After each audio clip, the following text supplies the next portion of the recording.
নমস্কার,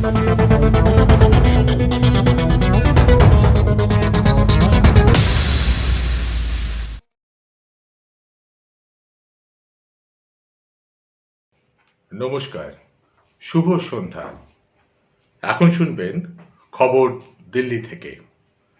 রাশিয়ার president Vladimir পুতিনের নেতৃত্বে সাংহাই কর্পোরেশন অর্গানাইজেশনের 20তম রাষ্ট্রপ্রধানদের ভার্চুয়াল সম্মেলনে শি জিনপিং এর উপস্থিতিতে বেজিংয়ের আগ্রাসী নীতিকে নিশানা করে প্রধানমন্ত্রী নরেন্দ্র মোদী বললেন, সংগঠনের সদস্য রাষ্ট্রগুলির মধ্যে সংযোগ গভীর করতে প্রয়োজন আঞ্চলিক অখণ্ডতা ও সার্বভৌমত্বের প্রতি পারস্পরিক সম্মান বজায় রাখা।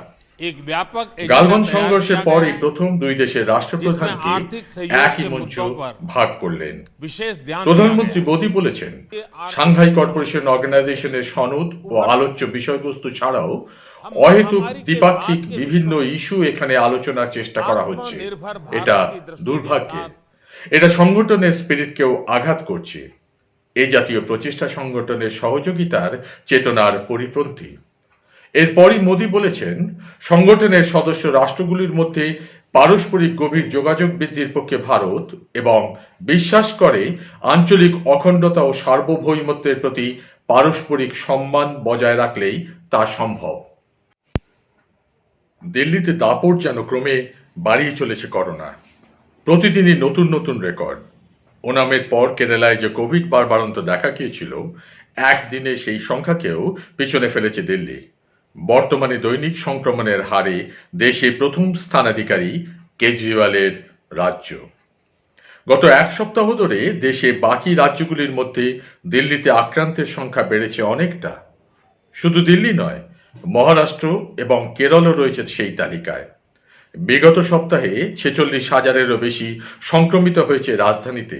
মহারাষ্ট্রে সেই সংখ্যা 36,000।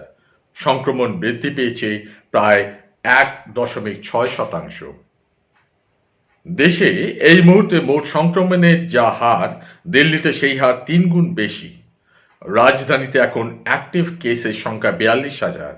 অ্যাক্টিভ কেস পরিসংখ্যানে মহারাষ্ট্র এবং কেরালার পরেই রয়েছে দিল্লি। এখন চিন্তা বাড়াচ্ছে দিল্লির মৃত্যুর হার বৃদ্ধি। এই কদিনে সেই সংখ্যাও বেড়েছে পাল্লা দিয়ে। গত কয়েকদিনে মহারাষ্ট্র ছাড়া দেশের বাকি রাজ্যগুলির মধ্যে সবচেয়ে বেশি মৃত্যু হয়েছে রাজধানীতে। মোট মৃত্যু পেরিয়েছে 7,000। এই মুহূর্তে মহারাষ্ট্র, কর্ণাটক, তামিলনাড়ু, উত্তরপ্রদেশ এবং পশ্চিমবঙ্গে মৃত্যু সংখ্যা অনেক বেশি।